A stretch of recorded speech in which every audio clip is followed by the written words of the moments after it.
আসসালামু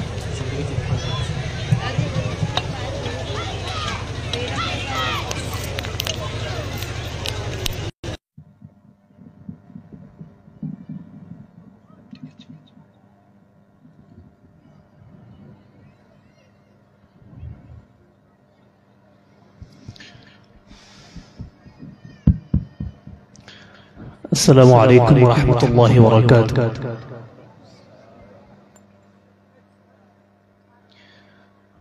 অনেক বড় মজমা, কিন্তু আমি সালাম দিয়েছি, সালামের উত্তর কিন্তু ওইভাবে পাইনি। আমি আবার সালাম দিচ্ছি, আপনারা একটু উচ্চস্বরে সালামের জবাব দেবেন। সালাম দেওয়া কি ভাই? সুন্নাত। আর উত্তর দেওয়া ওয়াজিব। ওয়াজিব। তো এখানে আমরা অনেক মুমিন মুসলমান একত্রিত হয়েছি। আশপাশের মানুষ যাহাতে বুঝতে পারে আমরা কিছু মুমিন মুসলমান এখানে একত্রিত হয়েছি।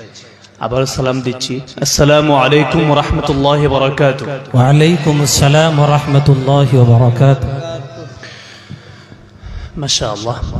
কারীমের মহব্বতে নাকি অন্য কোনো উদ্দেশ্য আছে ভাই? কোরআনুল কারীমের মহব্বতে আসছেন তো? আমি কিছু আপনাদের সাথে কথা বলবো, আপনারা আমার সাথে কথা বলবেন তো? কে কে কথা বলবেন হাত তোলেন তো একটু। মাশাআল্লাহ, আল্লাহ কবুল করুন। তো আমরা এখানে কোরআনুল কারীমের মহব্বতে আসছি, তাই তো ভাই? জি। আমি ইনশাআল্লাহ কোরআনুল কারীম থেকে পর্যন্ত প্রোগ্রাম ছিল, তো হযরত বেশ অনুরোধ করছিলেন, এজন্য আমি টিকিট চেঞ্জ করে আজকে আপনাদের সামনে উপস্থিত হতে পেরেছি। সবই আল্লাহর মেহেরবানি। কোরআনুল কারীমের তিলাওয়াতের আগে আমি 4 থেকে 5 মিনিট কিছু কথা বলবো। আপনারা যদি শুনবেন তো ইনশাআল্লাহ? ইনশাআল্লাহ। আলহামদুলিল্লাহি কাফা ওয়া সালামুন আলা ইবাদিহি আল্লাযীনা ইসতাফা, আম্মা বা'দ।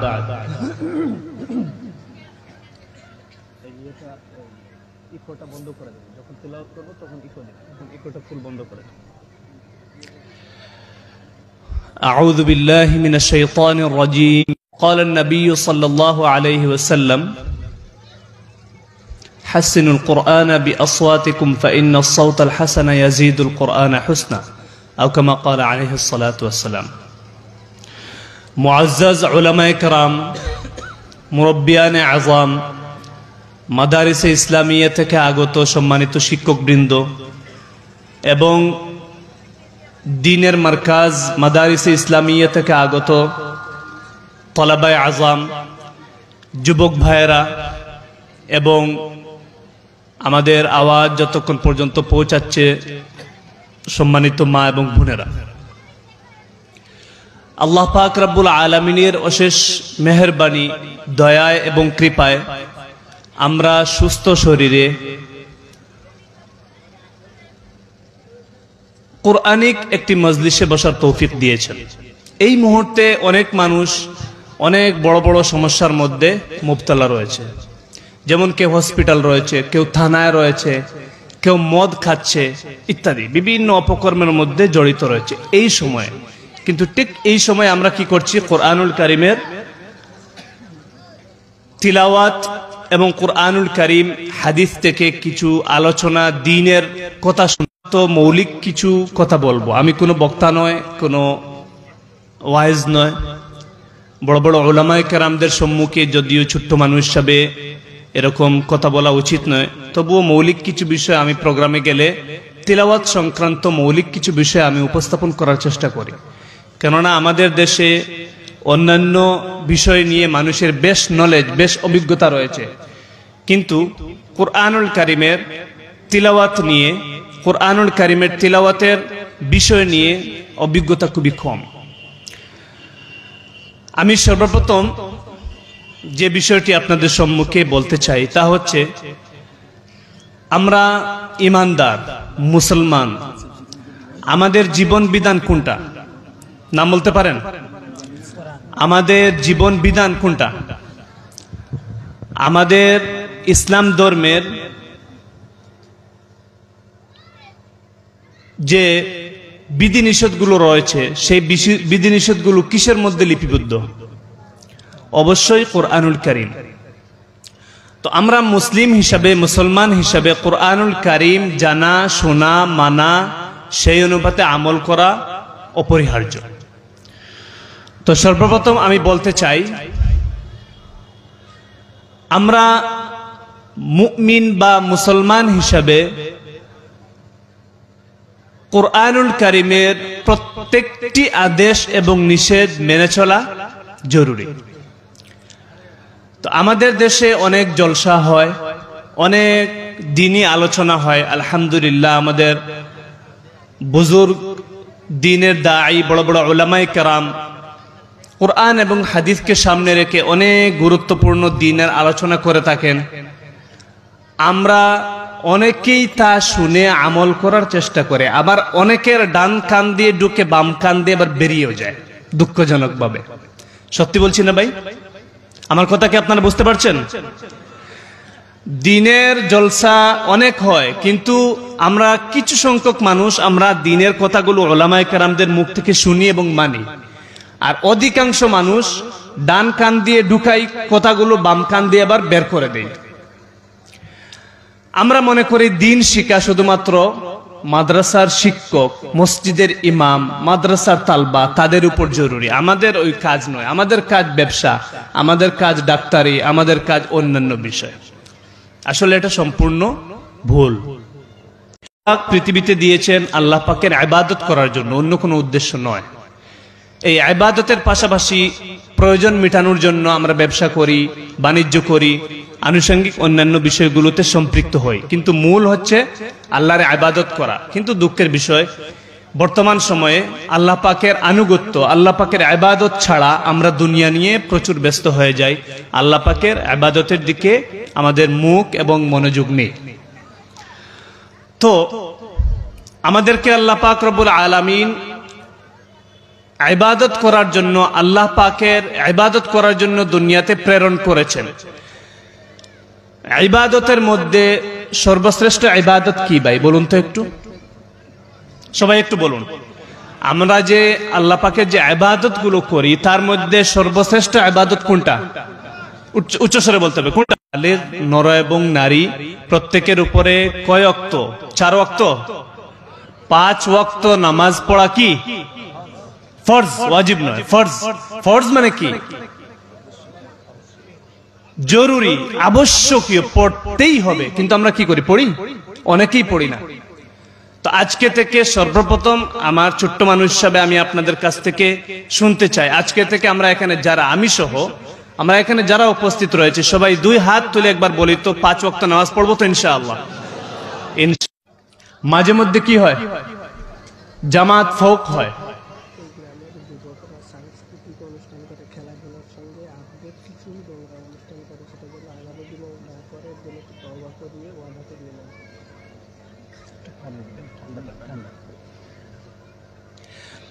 তো নামাজ 5 ওয়াক্ত পড়া ফরজ বা জরুরি, কিন্তু আমরা নামাজ অনেকে পড়ি আবার অনেকে পড়ি না। ইনশাআল্লাহ আমরা সবাই ওয়াদা করেছি আল্লাহ পাক যেন আমাদেরকে তৌফিক দেন, পড়িয়ে দেন। আমরা পিছনে কি করি? ইক্তেদা করি। আমাদের আর কোনো দায়িত্ব থাকে না। ইমাম সাহেব রুকুতে যাচ্ছেন, আমরা যাচ্ছি। ইমাম সাহেব সিজদাতে যাচ্ছেন, আমরা সিজদাতে যাচ্ছি। ইমাম সাহেব কিরাত পড়ছেন, আমরা শুধু শুনছি, পড়ার প্রয়োজন হচ্ছে না। ঠিক না ভাই?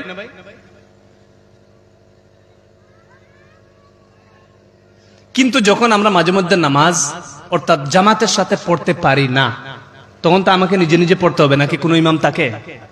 কোনো ইমাম থাকেন না। যখন ইমাম সাহেবের পিছনে নামাজ পড়ি তখন আমাদের সূরা কিরাত পড়ার প্রয়োজন হয় না। ইমাম সাহেব পড়েন, আমরা শুনে নেই, বাস হয়ে যায়। কিন্তু আমরা তো সুন্নতে মুআক্কাদা গুলো পড়তে হয়।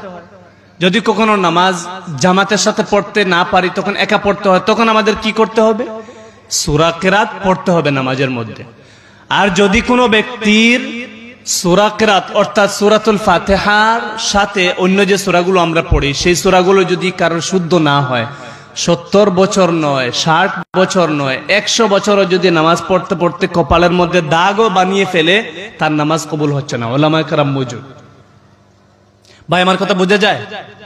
আমার কথা কি বুঝতে পারছেন? যদি আমাদের সূরাতুল ফাতিহা শুদ্ধ না হয় তাহলে কোরআনুল কারীমের তিলাওয়াত সম্পৃক্ত। এজন্য আমি আপনাদের সম্মুখে এই বিষয়গুলো উপস্থাপন করছি। আমরা আসলাম, অমুক কারি সাহেব বিদেশ থেকে পুরস্কার পেয়ে আসছেন, উনি আসবেন, লম্বা শ্বাসে তিলাওয়াত করবেন, আমরা জোরে আল্লাহু আকবার বলে আর বাড়িতে গিয়ে পরে বলবো যে অমুক কারি সাহেবের শ্বাস বেশি লম্বা, উনার কণ্ঠ বেশি সুন্দর। কিন্তু আমরা এটা থেকে আদৌ ফায়দা কি পেলাম? আমাদের তো মূল লক্ষ্য উদ্দেশ্য বুঝতে হবে। এত খরচ, বেশ খরচ রয়েছে এই প্রতিষ্ঠানটা, এই প্রোগ্রামটা সাজানোর পিছনে। আমাদের মূল লক্ষ্য উদ্দেশ্য বুঝতে হবে, জানতে হবে। তো ভাই, আমি যে কথাটা বলতে চাচ্ছি, নামাজ বিশুদ্ধ হওয়ার জন্য কোরআনুল কারীম বিশুদ্ধ হওয়া জরুরি। এখানে আমরা যারা রয়েছি কাউকে আমি ছোট করছি না। আমাদের কি সবার কোরআনুল কারীম পরিপূর্ণ শুদ্ধ রয়েছে? মোটেও নয়।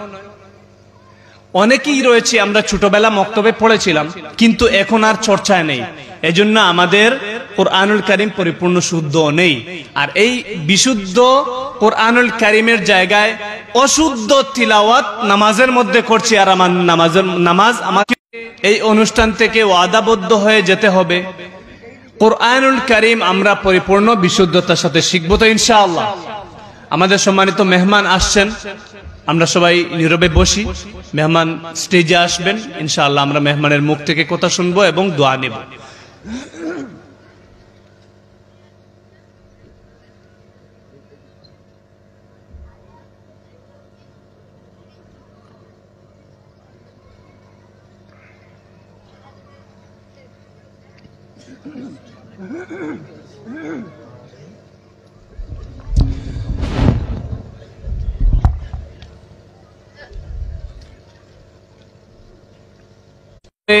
সুন্দর করে সিদ্ধ করে পড়ার দায়িত্ব নয়। মসজিদের ইমাম সাহেবদের উপরে কোরআনুল কারীম শুদ্ধ করে সুন্দরভাবে পড়ার দায়িত্ব নয়। আমি ডাক্তার হই, ইঞ্জিনিয়ার হই, মাস্টার হই, চাকরিজীবী হই, ব্যবসায়ী হই বা অন্য কোনো পেশায় নিয়োজিত হই, আমি যদি মুসলিম হই, আমি যদি মুসলমান হই, নামাজ পড়তে হবে। নামাজ যদি শুদ্ধ করতে হয় থেকে শুরু করে আলামতারা পর্যন্ত যদি আমরা পরিপূর্ণ বিশুদ্ধতার সাথে শিখতে পারি, তাহলে আমরা আল্লাহর উপরে ভরসা করতে পারবো যে আমরা আল্লাহর ইবাদত, গুরুত্বপূর্ণ ইবাদত নামাজ আমরা বিশুদ্ধতার সাথে পড়ছি। বাকিটা আল্লাহ পাকের মেহেরবানিতে আমরা কবুলিয়াতের দোয়া করি। এই প্রোগ্রাম থেকে আমরা ওয়াদাবদ্ধ হই, আজকে থেকে মাদ্রাসার ছাত্র যারা রয়েছে তারা তো সবসময় কোরআন পড়ছেন, আমরা বাকি যারা রয়েছে মাদ্রাসায় কখনো পড়িনি, আমাদের উপরেও কোরআনুল কারীম পরিপূর্ণ বিশুদ্ধতার সাথে শিখা ফরজ আইন, অর্থাৎ জরুরি জরুরি জরুরি। যদি পরিপূর্ণ বিশুদ্ধতার সাথে কোরআন না শিখি তাহলে আমাদের নামাজ হচ্ছে না।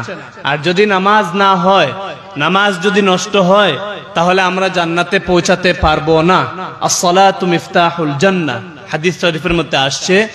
যদি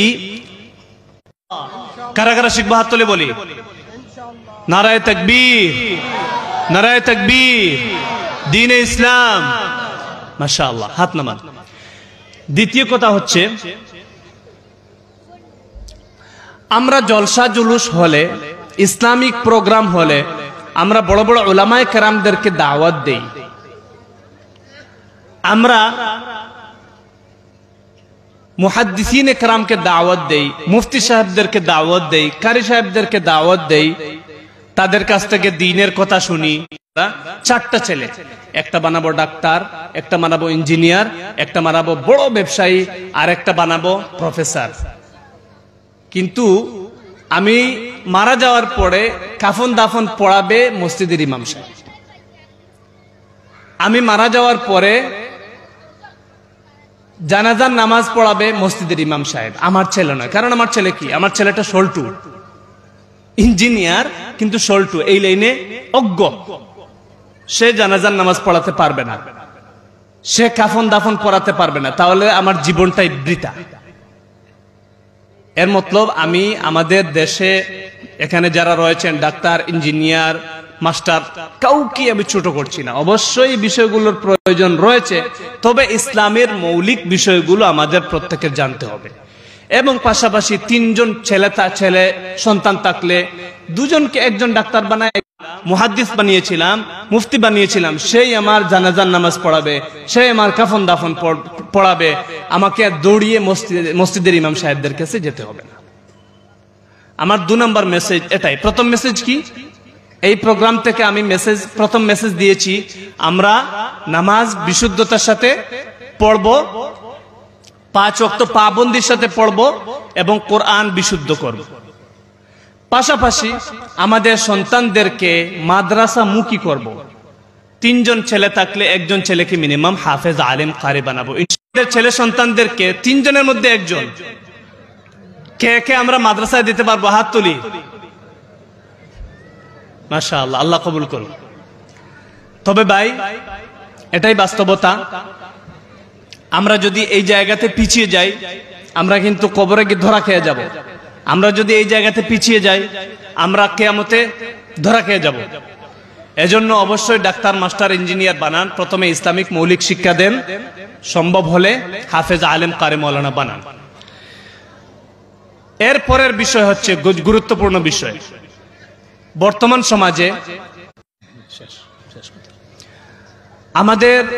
বর্তমান সমাজে যুবক ভাইয়েরা গান, সিনেমার দিকে খুব বেশি নিমজ্জিত এবং অপসংস্কৃতিমূলক অনেক বড় বড় অনুষ্ঠান করে থাকে।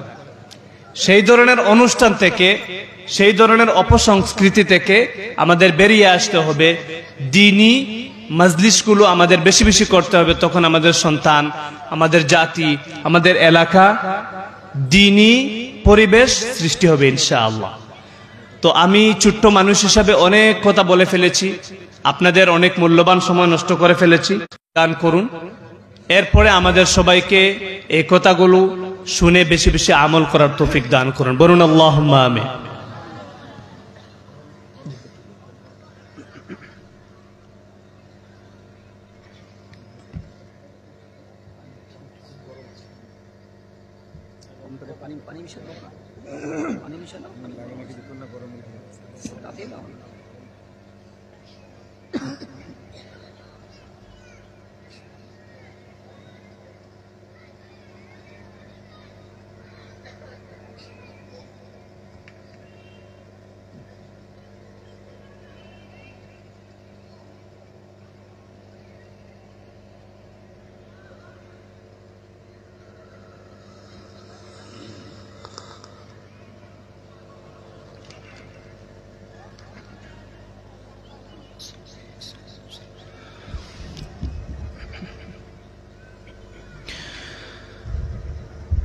أعوذ بالله من الشيطان الرجيم.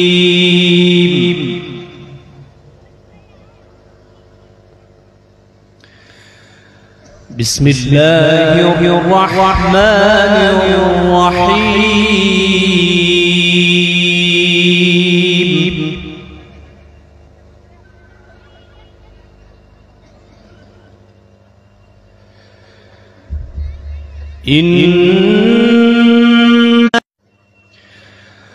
وما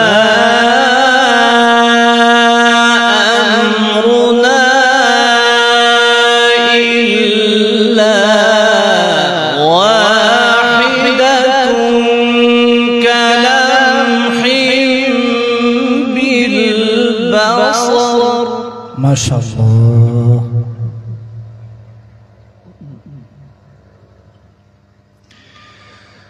ولقد أهلكنا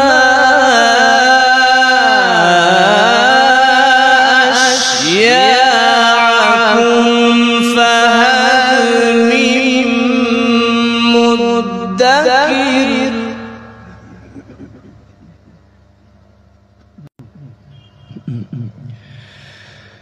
وكل شيء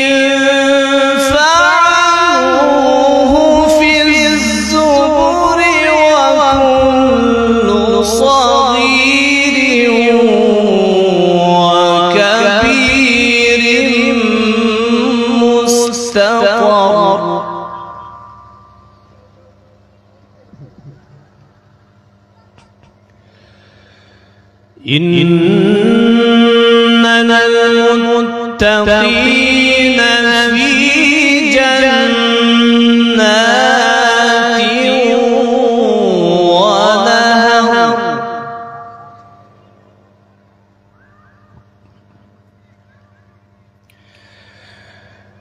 في مقعد صدق عند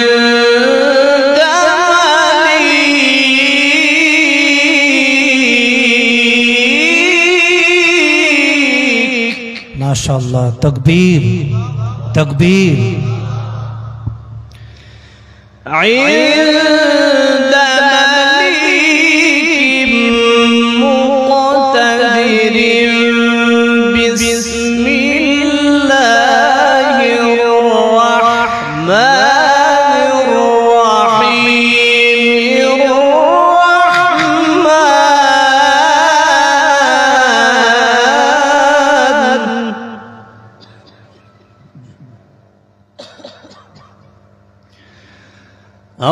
الرحمن علم القرآن خلق الإنسان علمه البيان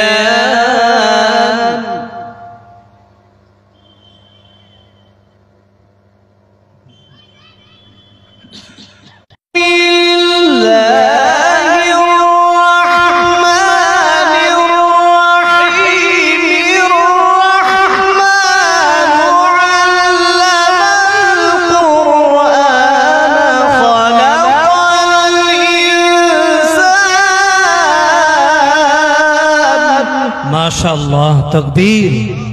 حركت قلوب المستمعين. ما شاء الله.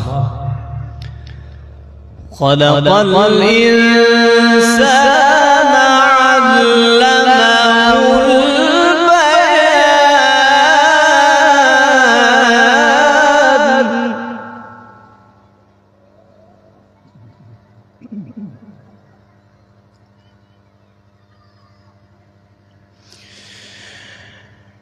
في مقعد صدق عند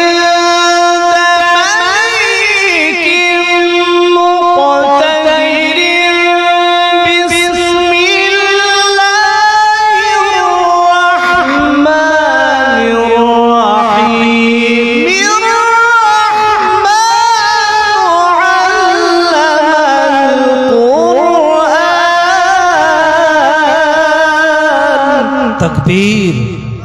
حياك الله. بارك الله في عمرك علما وعملا وفنا. خلق الإنسان علمه البيان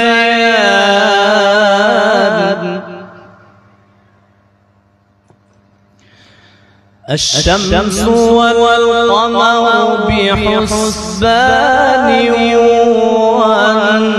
والنجم والشجر يسجدان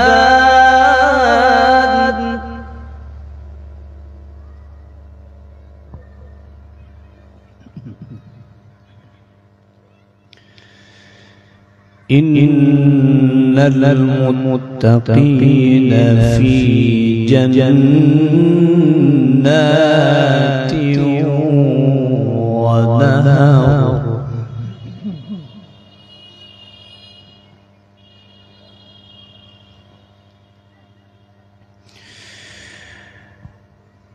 في مقعد صدق عند مليك مقتدر بسم الله الرحمن الرحيم الرحمن.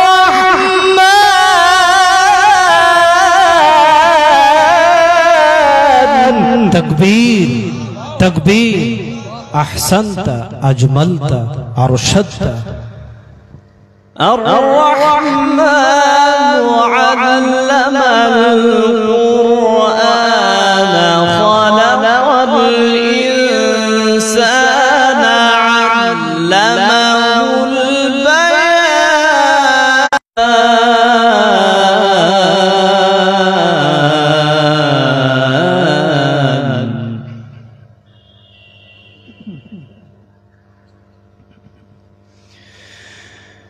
بسم الله الرحمن الرحيم الرحمن علم القرآن خلق الإنسان علمه البيان.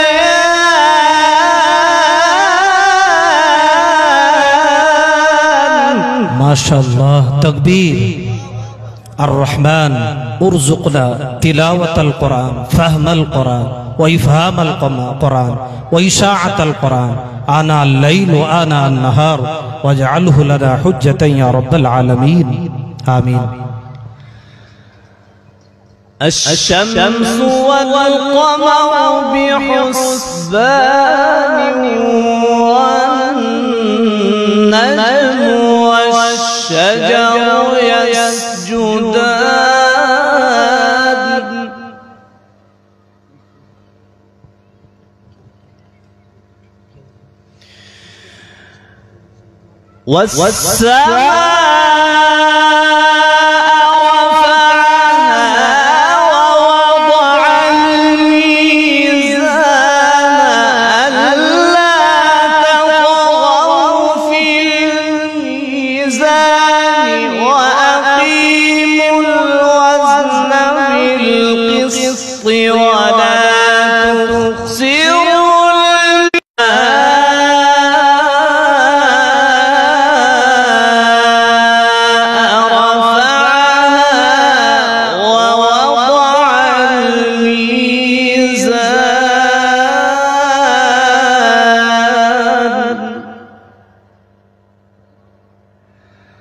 ألا تطغوا في الميزان وأقيموا الوزن بالقسط ولا تخسروا الميزان.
تقدير وفقنا الله تبارك وتعالى التوفيق، القسط، العدل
تقديم بارك الله في حياتك وعمرك